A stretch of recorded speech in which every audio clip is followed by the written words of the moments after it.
Mostly ಯಾವ cinema ಕೂಡ ಈ ಸುದ್ದಿಯಷ್ಟು ಹೈಪ್ ಪಡೆದುಕೊಂಡಿರಲಿಲ್ಲ ಅಂತ ಅನ್ಸುತ್ತೆ. ಯಾಕಂದ್ರೆ ಮಂಜು ಲೀಲಾ ಲವ್ ಸ್ಟೋರಿ, ಲವ್ ಕಹಾನಿ ಬಗ್ಗೆ ಇಡೀ ರಾಜ್ಯದ ಜನತೆಗೆ ಗೊತ್ತಿರುವಂತಹ ವಿಚಾರ.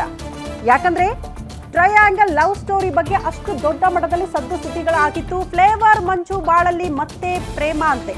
ಮಂಜು ಲೀಲಾ ಸತ್ತು ಟ್ರಯಾಂಗಲ್ ಲವ್ ಕಹಾನಿಗೆ ಮೇಜರ್ ಟ್ವಿಸ್ಟ್ ಸಿಕ್ಕಿದೆ. ಮತ್ತೆ ಮಂಜು ಗೂಡು ಸೇರಿದ್ದಾಳಂತೆ. ಚಿನ್ನಿ ಬಂಗಾರಿ ಮುದ್ದು ಆತನ ಫ್ಲೇವರ್. ಮಂಜು ಬೇಡವೇ ಬೇಡ ಅಂತ ಸಂತು ಮನೆಯಲ್ಲಿದ್ದ ಲೀಲಾ ವಾಪಸ್ ನೀನೇ ಬೇಕು ಅಂತ ಮಂಜು ಅವರ ಮನೆಗೆ ಹೋಗಿದ್ದಾರಂತೆ. ಗಲಾಟೆ, ನೋವು, ವಿರಹ, ವೇದನೆ ಇದೆಲ್ಲದರ ಮಧ್ಯದಲ್ಲೇ ತಣ್ಣಗಾಗಿದೆ. ಎಲ್ಲ ಗಲಾಟೆ ಗದ್ದಲಗಳು. ವಾಪಸ್ ಗಂಡನೇ ಬೇಕು ಅಂತ ಮನೆ ಸೇರಿದ್ದಾಳೆ. ಸಂತು ಲೀಲಾ ಮೇಲೆ ಅಟ್ಯಾಕ್ ಮಾಡಿ ಜೈಲು ಸೇರಿದ್ದ ಮಂಜು, ಜೈಲಿಂದ ಬಂದ ಮೇಲೆ ಮಕ್ಕಳಿಗಾಗಿ ಪರಿತಪಿಸ್ತಾ ಇದ್ದ ಫ್ಲೇವರ್ ಮಂಜು. ಲೀಲಾ ಬಳಿ ಇದ್ದ ದೊಡ್ಡ ಮಗನನ್ನ ಕರೆದುಕೊಂಡು ಹೋಗಿದ್ರಂತೆ. ಮಂಜು ಬಂದು ಹೊಸ ಆಟೋ ಖರೀದಿ ಮಾಡಿ ಮಗನ ಜೊತೆ ಜೀವನ ಮಾಡಿಕೊಂಡು ಆರಾಮಾಗಿ ಮಂಜು ಇದ್ರು. ಇನ್ನಿಬ್ಬರು ಮಕ್ಕಳನ್ನ ಸ್ಕೂಲಿಗೆ ಕಳಿಸ್ತಿಲ್ಲ ಅಂತೆ. ಮಂಜು ಈ ರೀತಿ ಆರೋಪ ಮಾಡಿದ್ರು ವಿಡಿಯೋ ಮಾಡಿ. ಆ ಮಕ್ಕಳನ್ನ ನನಗೆ ಕೊಡಿಸ್ಬಿಡಿ ಅಂತ ರೀಲ್ಸ್ ಕೂಡ ಮಾಡಿ ಹಾಕಿದ್ರು ಮಂಜು. ವಿಡಿಯೋ ಬಳಿಕ ಮಕ್ಕಳ ಜೊತೆ ಮಂಜು ಮನೆ ಸೇರಿದ್ದಾಳೆ ಲೀಲಾ ಅನ್ನೋದ್ರ ಬಗ್ಗೆ ಡೀಟೇಲ್ ಸಿಗ್ತಾ ಇದೆ. ರಾಜ್ಯದ ಜನ ಕೂಡ ಅದನ್ನೇ ಕೇಳ್ತಾ ಇದ್ರು. ಮಕ್ಕಳಿಗೋಸ್ಕರ ನೀವಿಬ್ರು ಕೂಡ ಒಂದಾಗಬೇಕಾಗಿತ್ತು, ಅವರ ಭವಿಷ್ಯಕ್ಕಾಗಿ ಇಬ್ಬರು ಕೂಡ ಒಂದಾಗಬೇಕಾಗಿತ್ತು ಅಂತ. ಅಂತೂ ಇಂತೂ ಲೀಲಾ ಮನಸ್ಸು ಬದಲಾವಣೆಯಾಗಿದೆ.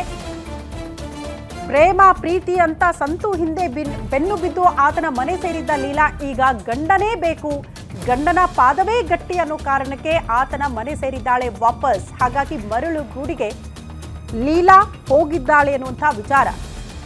ರಾಜ್ಯದ ಜನ ಕೂಡ ಮೋಸ್ಟ್ಲಿ ಇದನ್ನೇ ನಿರೀಕ್ಷೆ ಮಾಡ್ತಾ ಇದ್ರು. ಆರಂಭದಲ್ಲೇ ಹೇಳ್ದಂಗೆ ಯಾವ ಸಿನಿಮಾ ಇಷ್ಟು ಹೈಪ್ ಪಡೆದುಕೊಂಡಿರಲಿಲ್ಲ ಅಂತ ಅನ್ಸುತ್ತೆ. ಅಷ್ಟು ದೊಡ್ಡ ಮಟ್ಟದ ಸದ್ದು ಸುದ್ದಿಗೆ ಈ ಪ್ರೇಮ್ ಕಹಾನಿ ಕಾರಣ ಆಗಿತ್ತು. 3 ಮಕ್ಕಳ ಭವಿಷ್ಯ, 3 ಮಕ್ಕಳ ಮುಖ ನೋಡಿಯಾದ್ರೂ ಹೋಗಮ್ಮ ತಾಯಿ ಅಂತ ಕೇಳ್ಕೊಂಡ್ರು ಪರಿಪರಿಯಾಗಿ. ಬೇಡ, ನೀ ನನಗೆ ಬೇಡವೇ ಬೇಡ ಅಂತ ತಿರಸ್ಕರಿಸಿದಾಕೆ ಈಗ ಸಂತು ಬೇಡ, ಮಂಜುನೇ ಬೇಕು, ನನ್ನ ಗಂಡನೇ ಬೇಕು ಅಂತ ಮನೆ ಸೇರಿದ್ದಾಳೆ. ನಾನು ನೋಡಿ, ಇವಾಗ ನನ್ನ ಮಕ್ಕಳು ಓದ್ಬೇಕಷ್ಟೇ. ನಾನು ಓದಿಸ್ತೀನಿ, ನನ್ನ ಮಕ್ಕಳನ್ನ ಎಲ್ಲೇ ಇರಲಿ ಓದಿಸ್ತೀನಿ, ಇಲ್ಲ ಅನ್ನಲ್ಲ. ನನ್ನ ಮಕ್ಕಳು ನನ್ನ ಕೈ ಕೊಡ್ಲಿ ಅವರು. ನನ್ನ ಮಕ್ಕಳು ಸ್ಕೂಲ್ಗೆ ಹೋಯ್ತಾ ಇಲ್ಲ. ಇವಾಗ 3.5 ತಿಂಗಳಾಯ್ತು. ಫೀಸ್ ಎಲ್ಲ ಕಟ್ಟಿದೀನಿ. ಯಾಕೆ ಕಳಿಸ್ತಾ ಇಲ್ಲ ಅವಳು ಹೇಳಿ? ಎಲ್ಲಾರ್ಗು ಹೇಳ್ತಿರೋದು ಇಷ್ಟೇ, ನನ್ನ ಮಕ್ಕಳನ್ನ ಮಾತ್ರ ದಯವಿಟ್ಟು ಕೊಡಿಸ್ಕೊಡಿ ಸರ್. ಎಲ್ಲೇ ಇರ್ಲಿ ನನ್ನ ಮಕ್ಕಳು ಚೆನ್ನಾಗಿ ಓದ್ಬೇಕು. ನಾನು ಓದಿಸ್ಬೇಕು ಅಂತಾನೆ ಇರೋದು. ನಾನು ಇವಾಗ ನನ್ನ ಮಕ್ಕಳನ್ನ ನನಗೆ ನೋಡಿ ಆಟ ಒಂದು ತಗೊಂಡು ನೋಡಿ, ನನಗೆ ಓದಕ್ ಬರಲ್ಲ. ಆಮೇಲೆ ಕಮೆಂಟ್ಸ್ ಹಾಕ್ತೀರಾ, ನನ್ಗೆ ಓದಕ್ಕೂ ಬರಲ್ಲ. ದಯವಿಟ್ಟು ಬೇಜಾರು ಮಾಡ್ಕೊಂಬೇಡಿ. ನೋಡಿ, ಇವಾಗ ನಾನು ನನ್ನ ಮಗ ಇಬ್ಬರೇ ಇರೋದು ಬಂದಾಗಿಂದ. ಆಮೇಲೆ ನನ್ನ ಮಗ ಒಬ್ಬ ನನ್ನ ಹತ್ರ ಇದ್ದಾನೆ, ಸ್ಕೂಲ್ ಕಳಿಸ್ತಾ ಇದ್ದೀನಿ. ಅವರಿಬ್ರಿಗೂ ಫೀಸ್ ಕಟ್ಟಿದ್ದೀನಿ ಸರ್. ನನ್ನ ಮಕ್ಕಳನ್ನ ಸ್ಕೂಲ್ ಕಳಿಸ್ತಾ ಇಲ್ಲ. ಅವಳೆಲ್ಲ ಕೆಲ್ಸಕ್ಕೆ ಹೋಗ್ತಾಳಂತೆ. ಅವಳೆಲ್ಲ ನಾವು ಹೋಗ್ಲಿ ಸರ್, ನನ್ನ ಮಕ್ಕಳು ನನಗೆ ಬೇಕು. ದಯವಿಟ್ಟು ಎಲ್ಲರೂ ಸೇರಿ ನನ್ಗೆ ಹೆಲ್ಪ್ ಮಾಡಿ ಸರ್, ನನ್ನ ಮಕ್ಕಳು ಕೊಡಿಸ್ಕೊಡಿ. ದಯವಿಟ್ಟು ನಾನು ಎಲ್ಲಾರನ್ನೂ ಕೇಳ್ಕೊಡೋದು ಎಷ್ಟೇ ಸರ್. ನಾನು ನೋಡಿ, ಇವಾಗ ನನ್ನ ಮಕ್ಕಳು ಓದ್ಬೇಕಷ್ಟೇ. ನಾನು ಓದಿಸ್ತೀನಿ, ನನ್ನ ಮಕ್ಕಳನ್ನ ಎಲ್ಲೇ ಇರಲಿ ಓದಿಸ. ನಿಮಗೆಲ್ಲ ನೆನಪಿತ್ತು ಗ್ಯಾರಂಟಿ ನ್ಯೂಸ್ ಈ ವಿಚಾರಕ್ಕೆ ಸಂಬಂಧಪಟ್ಟಂತೆ ಇಬ್ಬರನ್ನ ಒಂದು ಮಾಡಬೇಕು ಮಕ್ಕಳ ಭವಿಷ್ಯಕ್ಕಾಗಿ ಅನ್ನೋ ಕಾರಣಕ್ಕೆ ಸತತವಾಗಿ ಈ ಬಗ್ಗೆ ವರದಿ ಮಾಡಿದ್ವಿ. ಇಬ್ಬರನ್ನ ಕೂರಿಸಿ ಸ್ಟುಡಿಯೋದಲ್ಲಿ ಮಾತನಾಡಿಸುವ ಪ್ರಯತ್ನ ಕೂಡ ಆಯಿತು. ಬಟ್ ಯಾಕೋ ಆ ದಿನಕ್ಕೆ ಲೀಲಾ ಅವರು ಮನಸ್ಸೇ ಮಾಡಿರಲಿಲ್ಲ. ಕಾರಣ ಆಗ ಪ್ರೀತಿ ಪ್ರೇಮನೇ ಮುಖ್ಯ ಅಂತ ಸಂತು ಅವರ ಬೆನ್ನು ಬಿತ್ತು. ಅವರ ಜೊತೆಗೆ ನಾನು ಇರ್ತೀನಿ, ಮಕ್ಕಳ ಭವಿಷ್ಯ ನಾನೇ ನೋಡ್ಕೊಳ್ತೀನಿ ಅಂತ ಹೋಗಿದ್ರು. ಇದಾದ ಬಳಿಕ ಮಕ್ಕಳನ್ನಾದ್ರೂ ಚೆನ್ನಾಗಿ ನೋಡ್ಕೊಳ್ತಿದ್ದಾರಾ, ಸ್ಕೂಲಿಗೆ ಕಳಿಸ್ತಿದ್ದಾರೆ, ಅಟ್ಲೀಸ್ಟ್ ಅವ್ರು ಆರಾಮಾಗಿದ್ದಾರಾ ಅಂತ ಪ್ರಶ್ನೆ ಮಾಡಿದ್ರೆ ನೋಡಿ, ಮಂಜು ಅವರು ಈ ರೀತಿ ಪದೇ ಪದೇ ವಿಡಿಯೋಗಳನ್ನ ಮಾಡಿ ಸೋಷಿಯಲ್ ಮೀಡಿಯಾದಲ್ಲಿ ಬಿಡ್ತಾ ಇದ್ರು. ಇಲ್ಲ, ಮಕ್ಕಳ ಭವಿಷ್ಯ ನೋಡ್ಬೇಕು, ಅವ್ರು ಸ್ಕೂಲಿಗೆ ಹೋಗ್ತಾ ಇಲ್ಲ, ದಯವಿಟ್ಟು ಮಕ್ಕಳನ್ನ ಕೊಡಿಸಿ ಅಂತ ಗೋಗರಿತಾ ಇದ್ರು. ಮೋಸ್ಟ್ಲಿ ಗಂಡನ ಮುಖವನ್ನ ನೋಡಿ ಮಕ್ಕಳ ಭವಿಷ್ಯಕ್ಕಾಗಿ ಲೀಲಾ ಅವರ ಮನಸ್ಸು ಬದಲಾವಣೆಯಾಗಿದೆ. ಇದೇ ಖುಷಿ ವಿಚಾರ.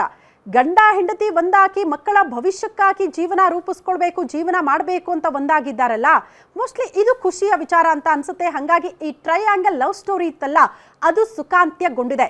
ಗ್ಯಾರಂಟಿ ನ್ಯೂಸ್ನ ಆಶಯ ಕೂಡ ಅದೇ ಆಗಿತ್ತು, 3 ಮಕ್ಕಳ ಭವಿಷ್ಯಕ್ಕಾಗಿ ಇಬ್ಬರು ಒಂದಾಗಬೇಕು ಅಂತ. ಹಾಗಾಗಿ ನಿರಂತರವಾಗಿ ವರದಿ ಮಾಡಿದ್ವಿ. ಬಟ್ ಇವತ್ತು ಇಬ್ಬರು ಕೂಡ ಒಂದಾಗಿದ್ದಾರೆ ಮಕ್ಕಳಿಗೋಸ್ಕರ ಅನ್ನುವಂಥ ಖುಷಿಯ ಸುದ್ದಿಯನ್ನ ಕೂಡ ರಾಜ್ಯದ ಜನರ ಮುಂದೆ ಇಡುವಂತಹ ಕೆಲಸವನ್ನ ಗ್ಯಾರಂಟಿ ನ್ಯೂಸ್ ಮಾಡ್ತಾ ಇದೆ.